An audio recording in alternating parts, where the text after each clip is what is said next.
نحمده ونصلي ونسلم على رسوله الكريم اما بعد فاعوذ بالله من الشيطان الرجيم بسم الله الرحمن الرحيم الرحمن علم القرآن خلق الانسان علمه البيان صدق الله العظيم اللهم صل وسلم وبارك على سيدنا ومولانا محمد كما تحب وترضى عدد ما تحب وترضى۔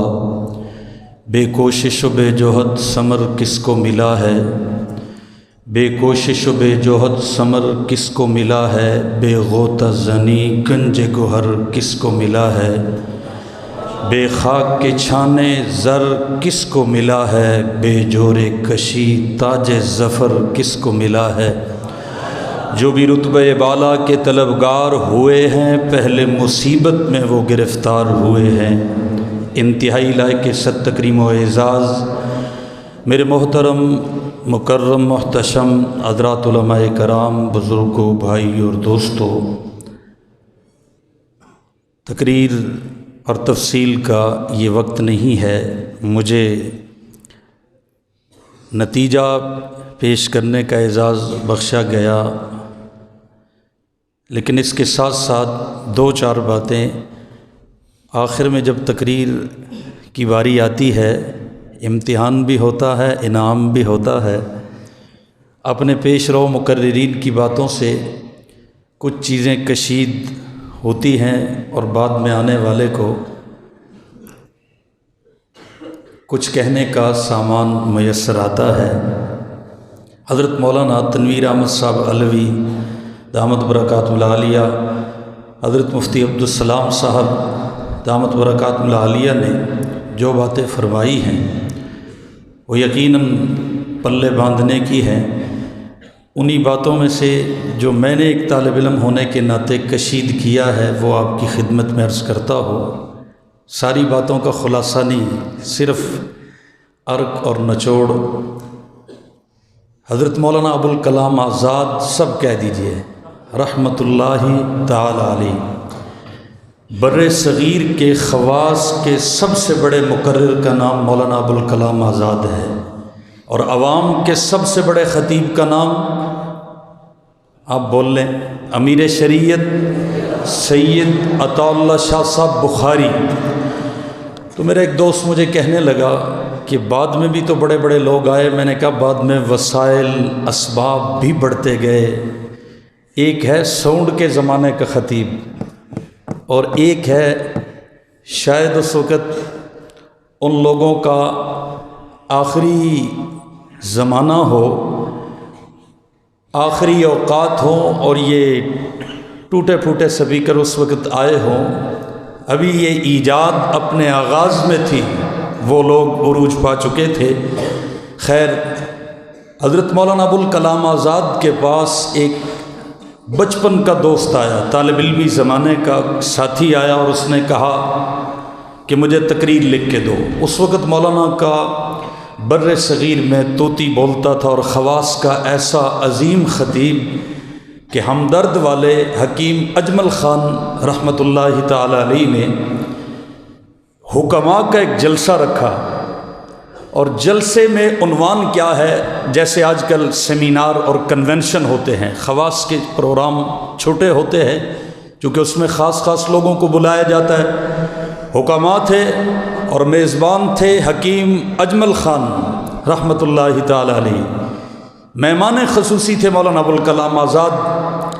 عنوان تھا لیمو کے خواص، لیمو کے خواص۔ مولانا ابوالکلام آزاد نے لیمو کے خواص پر جن لوگوں نے غبار خاطر پڑھ رکھی ہے مولانا ابوالکلام آزاد کی کتاب، چونکہ حضرت مولانا نے کتابوں کے نام بتائے تو میں کوئی نئی بات نہیں کرنا چاہتا، بس اسی فہرست میں شامل کر لیجئے گا اس بات کو۔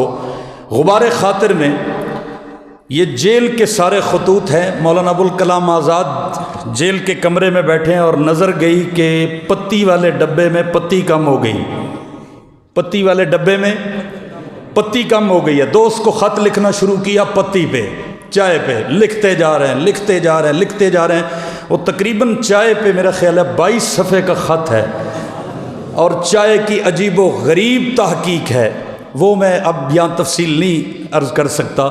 خیر، مولانا ابوالکلام آزاد نے لیمو کے خواص پر حکماء کے اس مجمع میں، جو خود سارے حکیم ہیں اور لیمو کے منافع بھی جانتے ہیں، مضرات بھی جانتے ہیں، جب مولانا ابوالکلام آزاد بولے، ایسے بولے، 2-2.5 گھنٹے تقریر کی، تو بڑے بڑے حکیم بھی انگشت بدنداں انگلی اپنے دانتوں میں دے کے حیران ہیں کہ مولانا ابوالکلام آزاد کہاں سے بول رہے ہیں۔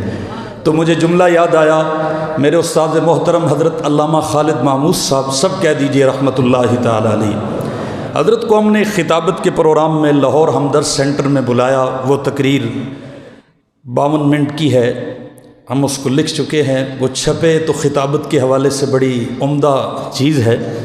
حضرت نے شروع یہاں سے کیا تقریر کو کہ بولنے والے بولتے ہیں اور سننے والے سوچتے ہیں کہ بولنے والے کہاں سے بولتے ہیں۔ اس پہ پوری تقریر کر دی، جملہ یاد رہے گا، بولنے والے، ہاں، ہم ججوں کی آج یہی حالت تھی۔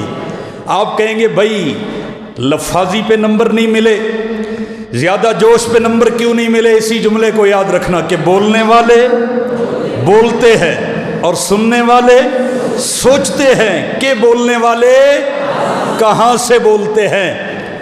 مغز ہو پھر چھلکا بھی مفید ہے، اور صرف چھلکا ہی چھلکا ہو، اندر کچھ نہ ہو، اور پلیٹ میں ہمارے سامنے رکھ دو ایسے بادام، اس لیے مہمان کے سامنے بادام نکال کے رکھتے ہیں، کہیں سبحان اللہ، کیونکہ کوئی پتہ نہیں ہوتا کہ کوئی ایسا نہ ہو کہ چھلکا ہو اور اندر مغز نہ ہو۔ خیر، میں عرض یہ کر رہا تھا، مولانا ابوالکلام آزاد رحمۃ اللہ تعالی علیہ کا بچپن کا دوست ہے۔ خطیب کو یہ بھی یاد رہنا چاہیے، ابھی تو مقابلے کی تقریر تھی نا، آگے آپ نے ممبر و محراب کو سنبھالنا ہے کہ میں بات کہاں سے لے کے دوسری طرف گیا تھا، وہ موڑ یاد رہنا چاہیے تاکہ پھر پلٹ کے اسی جگہ پہ آئے۔ مولانا ابوالکلام آزاد کا بچپن کا دوست، بچپن کا ایک ساتھی آیا اور اس نے کہا مجھے تقریر لکھ کے دو۔ اتنے بڑے خطیب کو آپ حضرت قائد جمعیت کے پاس چلے جائیں اور کہیں کہ مجھے تقریر لکھ کے دو، تو یہ ان کے شایان شان نہیں ہے۔ ہر چیز کا ایک وقت ہوتا ہے، منصب کو دیکھا جاتا ہے۔ آپ حضرت شیخ الاسلام صاحب کو کہیں، انہوں نے تقریریں لکھوانے والوں سے پچھلے دنوں معذرت کا خط لکھا، تو آپ کہیں کہ مجھے حضرت تقریر لکھ کے دیں، یہ شایان شان نہیں ہے۔ بہرحال بچپن کے دوست بڑے بے تکلف ہوتے ہیں، تو وہ چلا گیا اور اس نے کہا مجھے تقریر لکھ کے دو۔ مولانا اس وقت وزیر تعلیم تھے، مولانا ابوالکلام آزاد کچھ لکھ رہے تھے، چشمہ یہاں پہ تھا، لکھنے والے لوگ لکھتے وقت چشمہ ذرا نیچے کر لیتے ہیں، بولتے وقت ذرا سیٹ کر لیتے ہیں، اور مولانا طاہر صاحب نے چشمہ ہی اتروا لیا، ماشاءاللہ، نہ نیچے کرنے کی زحمت ہو نہ اوپر کرنے کی زحمت ہو۔ اچھا، جب میں آیا پہنچا تو میری آنکھیں تلاش کر رہی تھی کہ اینک والے شیخ طاہر صاحب کو ڈھونڈوں، تو مجھے کیا پتا تھا کہ اللہ پاک نے انہیں انہی اصلی نظروں سے، آنکھوں سے دیکھنے کی توفیق دے دی۔ توجہ، مولانا ابوالکلام آزاد چشمہ نیچے کر کے کچھ لکھ رہے تھے، اس نے کہا تقریر لکھ کے دو۔ بڑے آدمی بن گئے اپنی جگہ، میرے تو بچپن کے دوست ہو نا۔ مولانا ابوالکلام آزاد نے کہا کیا کہا، ایسے اس کی طرف دیکھ کر، تو اس نے کہا یہ بڑے سٹائل بن گئے بھائی، ہم ایک جگہ پڑھتے رہے اور ایسے تکلف سے بات کر رہے ہو کہ کیا کہا۔ مولانا اصل اس کو بے تکلف ہی کرنا چاہتے تھے کہ یہ کچھ آگے سے بولے۔ جب کہا نا کیا کہا، وہ بولا، اس نے کہا سیدھی طرح بات کرو، میرے بچپن کے تم ساتھی ہو، تقریر لکھ کے دو۔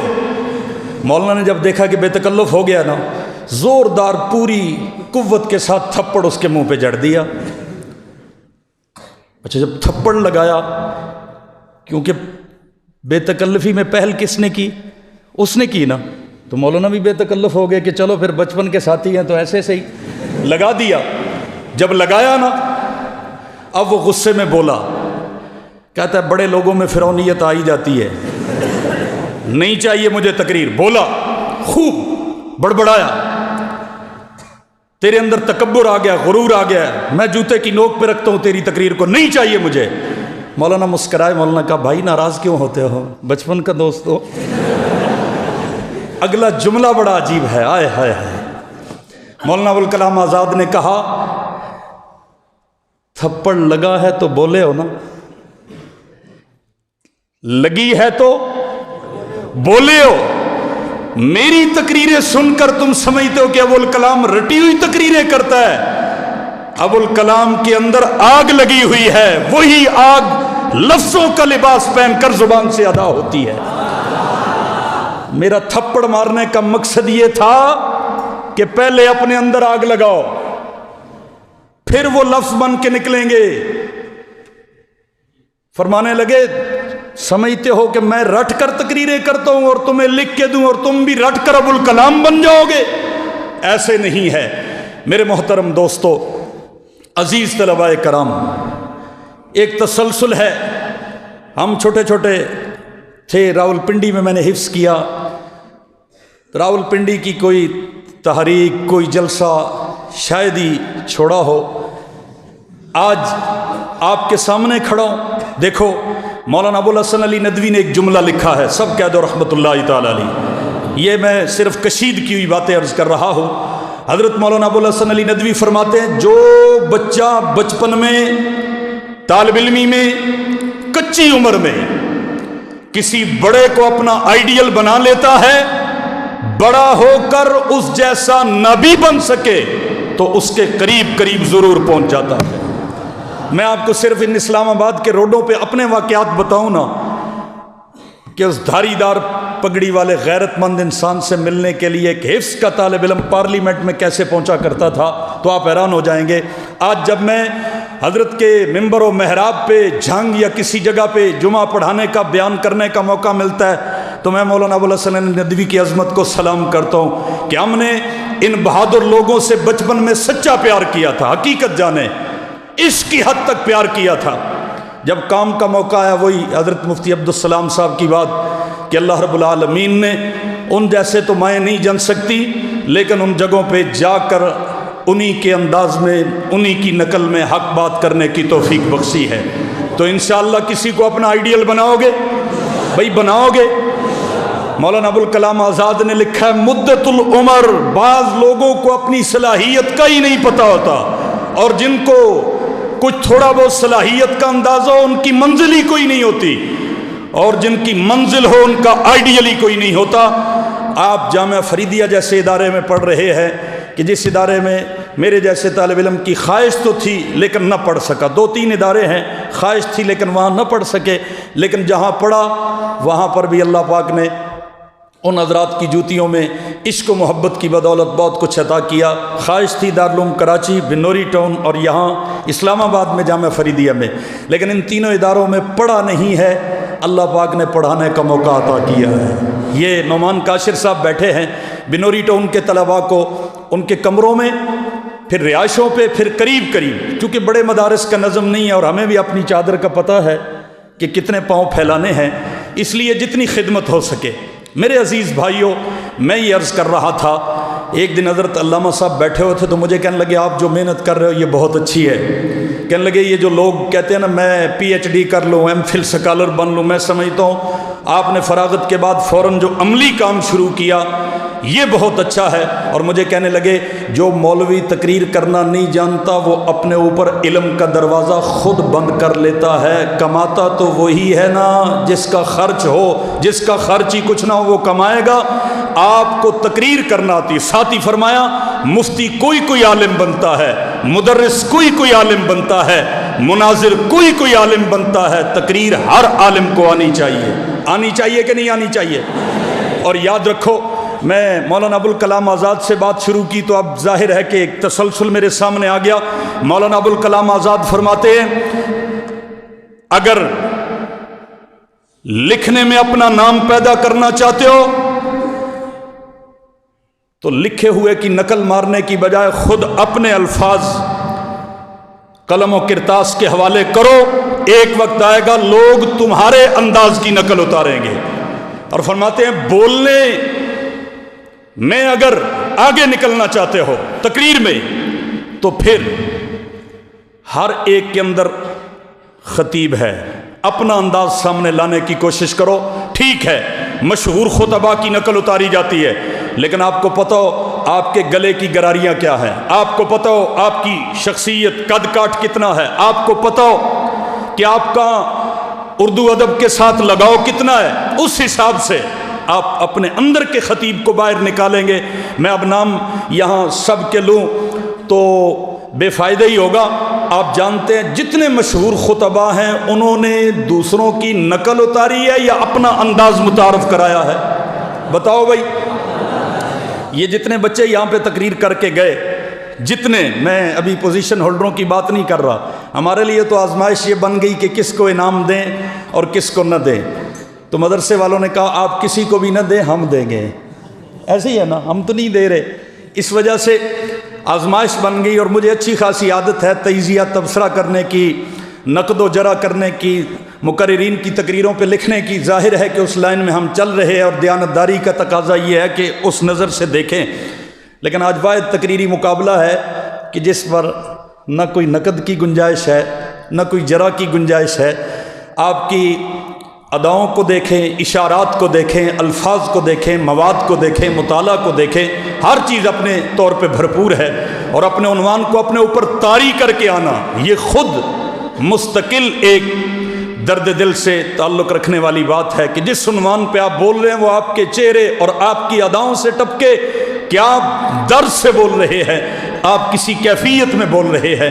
میرے عزیز بھائیوں اور دوستو، میں آپ کی خدمت میں یہ عرض کرنا چاہتا ہوں، جیسے حضرت مفتی صاحب نے اور مولانا علوی صاحب نے فرمایا کہ اپنے دل میں ایک آگ لگاؤ، وہی لفظ بن کے جب زبان سے ادا ہوں گے تو آپ انشاءاللہ آل حق کی خطابت کے وارث بنیں گے، انشاءاللہ کہیں۔ علماء حق نے ہمیشہ دو ہتھیاروں سے جنگ جیتی ہے، ایک تحریر کا ہتھیار اور ایک تقریر کا ہتھیار۔ آپ نے ان دونوں ہتھیاروں کو سنبھالنا ہے۔ تقریر بہرحال ہر شعبے میں، ہر ایک کو، ہر جگہ پہ ضروری ہوتی ہے، پیش آتی ہے، اس لیے آپ نے اس تسلسل کو جاری رکھنا ہے۔ اللہ رب العالمین آپ کے حوصلوں کو مزید جلا بخشے، آپ کو ہمت عطا فرمائے۔ اور دیکھو حضرت مولانا علوی صاحب نے بات کی نا، ہمارے سامنے پورا عالم اسلام ہے، کوئی ہمیں یہ تانا نہ دے کہ آپ کو تو دعوت دینا نہیں آتی، آپ کو تو اصلاحی بیان نہیں آتا، آپ کو تو دفاع کرنا نہیں آتا۔ عالم کی تقریر میں یہ تینوں عنصر ہونے چاہیے: دعوت غیر مسلموں کے لیے، اصلاح گناہگار مسلمانوں کے لیے، اور دفاع ان لوگوں کے منہ پہ تماچا جو دین اسلام کی بنیادوں کو ڈھانے میں دن رات مصروف عمل ہیں۔ اور یاد رکھیں، ہمارے دوست کہتے رہتے ہیں نا جی اصلاحی بیان کرانا ہے، کس کا کرائیں؟ آپ کو بھی سننے میں ملا ہوگا اصلاحی بیان۔ اچھا بھائی، میں نے کہا اصلاحی بیان، میں نے نام لے دیا۔ اس وقت ہمارے محترم مولانا الیاس گمن صاحب پاکستان میں تھے، اب وہ ترکی گئے ہوئے ہیں۔ میں نے نام لے دیا جان بوجھ کے، میں نے کہا مولانا الیاس گمن صاحب کی تقریر کرا لیتے ہیں۔ مجھے کہتا ہے آپ کو سمجھ نہیں آئی، سنائی نہیں دیتا؟ میں کہہ رہا ہوں اصلاحی۔ اب آپ سمجھ گئے یہ غلطی ہے نا؟ خود اہل علم، او بھائی جس عالم کی بھی تقریر ہو وہ اصلاحی ہوتی ہے۔ اچھا ایک نے مجھے کہا اصلاحی تقریر کرانی ہے، کس کا نام آپ بتاتے ہیں؟ میں نے کہا وہ شخصیت وقت نہیں دے گی، لیکن اگر آپ میرے سے پوچھیں اور وہ وقت دے دیں تو وہ نام ہے قائد جمعیت حضرت مولانا فضل الرحمان صاحب کا۔ مجھے کہنے لگا ہے بھائی، اچھا لوگ پوچھتے رہتے ہیں نا، تو عالم کا کام ہے علم کی روشنی میں مناسب طریقے سے اصلاح بھی کرے۔ ایک نے پوچھا تو میں نے کہا کہ مولانا اورنگزیب فاروقی صاحب کی کرا لو، تو لوگ آگے بھڑک اٹھتے ہیں کہ اصلاحی۔ اب سنیں بھئی، آپ کو بھی یہ سننے میں ملا ہے کہ نہیں ملا؟ اور اصلاحی کا تصور بھی آپ کے ذہن میں ہے، کیا خیال ہے بھئی؟ خالصتاً 6 نمبروں میں رہے باہر، آپ ڈٹ کر کہیں کہ ہر عالم کی تقریر اصلاحی ہوتی ہے، کہیں نا ذرا۔ کہلوا اس لیے رہا ہوں کہ انہی زبانوں سے نکلتا ہے کہ فلاں کی اصلاحی ہے اور فلاں کی اصلاحی نہیں ہے. او بھائی نہیں، اب سنو تقسیم کیا ہے. ہر عالم کی تقریر اصلاحی ہوتی ہے. بعض اصلاح عقائد پہ بولتے ہیں، بعض اصلاح اعمال پہ بولتے ہیں، اور بعض اصلاح احوال پہ بولتے ہیں. جو پارلیمنٹ میں کھڑا ہے اس کی تقریر بھی اصلاحی ہے. جو قادیانیت اور رافضیت کے مقابلے میں سینہ تان کے کھڑا ہے اس کی تقریر بھی اصلاحی ہے. اور جو چلے اور سال اور 4 مہینے کے لیے نکل کر خدا کی مخلوق کو خدا کا پتہ دے رہا ہے اس کی تقریر بھی اصلاحی ہے. فرق کیا ہے؟ اصلاح عقائد، اصلاح اعمال، اصلاح احوال. اس لیے ہر عالم کی تقریر کیا ہوتی ہے بھائی؟ بولو، اصلاحی ہوتی ہے کہ نہیں ہوتی؟ اور آپ کی بھی اصلاح ہوئی کہ نہیں ہوئی؟ ابھی نہیں نکلے گا، جلدی یہ خیال ذہنوں سے نہیں نکلے گا، لیکن آپ کو یہ ماننا پڑے گا کہ ہر عالم کی تقریر کیا ہوتی ہے. ہاں، اس کے دائرے کار ہوتے ہیں: دعوت، اصلاح اور دفاع. جب دعوت، دنیا میں کتنے طرح کے لوگ ہیں؟ یا کافر ہیں، یا مسلمان ہیں، یا کافروں میں پھر 2 قسمیں، یا حربی ہے یا غیر حربی ہے. وہ ہیں جو تقریر اور تحریر کے ذریعے مسلسل اسلام کی بنیادوں میں نقب لگا رہے ہیں. وہاں کیا کریں گے؟ وہاں صرف دعوت دیں گے؟ بولے نا بھائی، کیا کریں گے؟ جب آپ دعوت، اصلاح اور دفاع کا عنصر لے کے نکلیں گے، آپ پیدا کسی چھوٹے سے دیہات میں ہوں گے، لیکن رب آپ کو پورے عالم کا خطیب بنائے گا، جہانگیر خطیب بنائے گا. اس لیے کہ آپ کی تقریر میں دعوت کا پیغام بھی ہے، اصلاح کا پیغام بھی ہے، دفاع کا پیغام بھی ہے. ہم جب کورس کراتے ہیں تو 3-3 4-4 میں چھکے چوکے مارتے رہتے ہیں، وقت تھوڑا ہوتا ہے. میں 3 کی بات آئی تو ایک اور بات کہہ دیتا ہوں کہ آپ نے یہ سمجھا کہ آپ کی تقریر کا جو مواد ہے وہ صرف مطالعہ ہوتا ہے. ہرگز نہیں. جن نوجوانوں کو پوزیشنیں ملی ہیں ان کی تقریروں میں صرف مطالعہ نہیں تھا. مواد 3 چیزوں کا نام ہے. پھر 3 میں کہہ رہا ہوں. مواد کتنی چیزوں کا نام ہے؟ مطالعہ، مشاہدہ، تبادلہ خیالات. جب آپ کسی عنوان پہ ان تینوں کو لے کر بولتے ہیں، ختم نبوت کا عنوان ہے، کتاب کا مطالعہ کیا، اسلام آباد کا مشاہدہ کیا، اور ایک رکشہ ڈرائیور سے ختم نبوت کے عنوان پہ تبادلہ خیالات کیا. اب جب آپ ممبر پہ بیٹھیں گے نا تو آپ کو سننے والوں میں وزیر بھی ہوگا، آپ کے سننے والوں میں فقیر بھی ہوگا. آپ سے ہر طبقے کو فائدہ پہنچے گا، اس لیے کہ آپ کی تقریر کا مواد کتنی چیزوں پہ مشتمل ہے؟ مطالعہ، مشاہدہ اور مطالعہ. بعض بڑا زیر دے کے کہتے ہیں مطالعہ، مشاہدہ. تو میں نے کہا مفعلہ ہے بھائی، پورے وزن سے بولو نا. مطالعہ اور مسمہ میں فرق تو آتا ہے کہ نہیں آتا؟ ہمارے نوجوان بھی بعض دفعہ کسی وکیل کے ہتھے چڑھ جائے نا تو وہ کہتا ہے من مسمی. تو میں نے کہا من کنو، یہ وہ والا مسمی. او بھائی مسمہ ہوتا ہے یا مسمی ہوتا ہے؟ ڈٹ کر بولو نا. جو چیز آپ کو پوری طرح یقین سے یاد ہو تو بولنا بھی اس کو اعتماد سے چاہیے. یہ بھی خطابت کی ایک ضروری چیز ہے. خیر میں اب اس وقت کافی ساری باتیں کر چکا، اتنی سوچی نہیں تھی، بس ایسے ہو گئی. معذرت چاہتا ہوں اگر زیادہ ہو گئی ہوں. جامعہ فریدیہ میں کھڑا ہوں، ان جیسے اداروں میں آ کر جن کی بنیاد تقویٰ پہ ہے ویسے ہی جذبات اور کیفیات بن جاتی ہیں. آپ سب حضرات کو اس تقریری مقابلہ پر دل کی اتھا گہرائیوں سے مبارکباد ہے، اس لیے کہ جنہوں نے پوزیشنیں لی ہیں یا جنہوں نے تقریریں کی ہیں یہ اپنے اپنے وقت کے انشاءاللہ اگر اسی ترتیب سے چلتے رہے تو بہترین خطیب ہوں گے. اور جب آپ کے ساتھ پڑھنے والا مشہور ہوتا ہے تو پورے ادارے کی عزت ہوتی ہے کہ نہیں ہوتی؟ ساتھ پڑھنے والوں کی بھی عزت ہوتی ہے کہ نہیں ہوتی؟ بولے نا. اس لیے ان نوجوانوں کو حوصلہ دینا ہے، شاباش دینی ہے، اور خود تقریر کرنے کی کوشش کرنی ہے. کریں گے انشاءاللہ. اللہ تعالیٰ سب حضرات کو قبول فرمائے، قبولیت تامہ عطا فرمائے. تو میں شعر پڑھتا ہوں اور اس کے بعد پھر اعلانات، یہ جو اعزازات ہیں، جو پوزیشنیں ہیں وہ کرتا ہوں. شعر جامعہ فریدیہ میں کھڑا ہوں اس لیے پڑھ رہا ہوں. تازہ ہوا کے شوق میں اے باسیان شہر در اتنے مت بناؤ کہ دیوار گر پڑے، جھک کر سلام کرنے میں حرج نہیں مگر سر اتنا مت جھکاؤ کہ دستار گر پڑے، دشمن بڑھائے ہاتھ تو تم بھی بڑھاؤ ہاتھ، ہاں مگر یہ نہ ہو کہ ہاتھ سے تلوار گر پڑے۔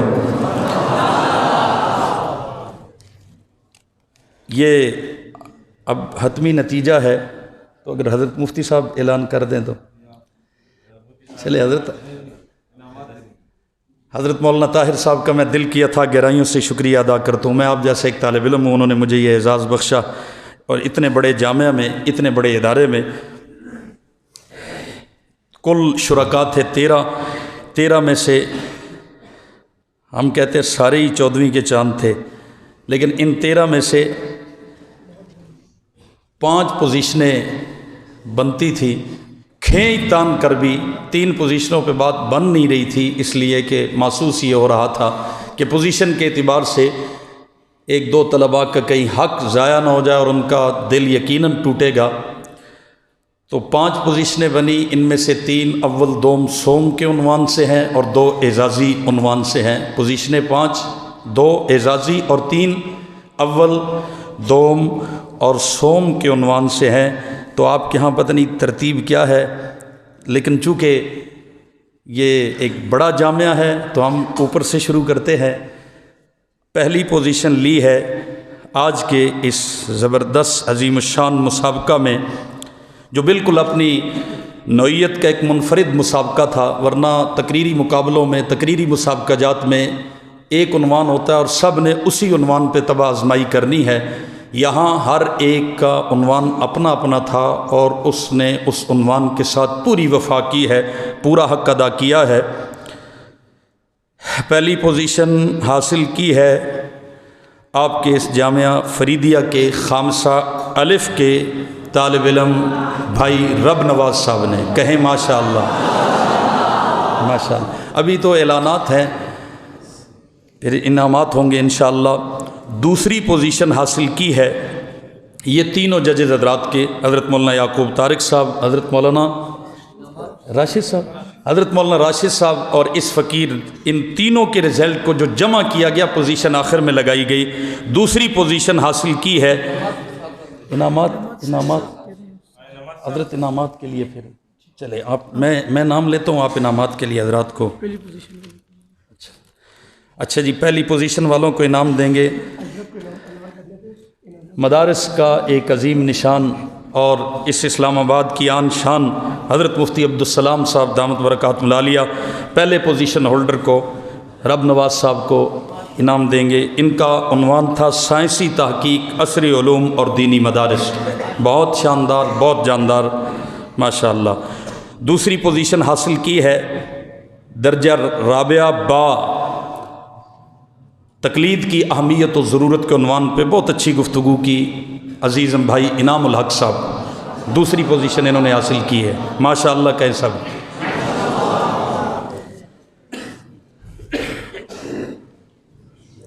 اور تیسری پوزیشن حاصل کی ہے حیات شہید اسلام حضرت مولانا عبداللہ شہید کی دینی و ملی خدمات کے عنوان سے ثالثہ الف سے تقریر تھی ذوالقرنین صاحب کی، تشریف لائیں ماشاءاللہ۔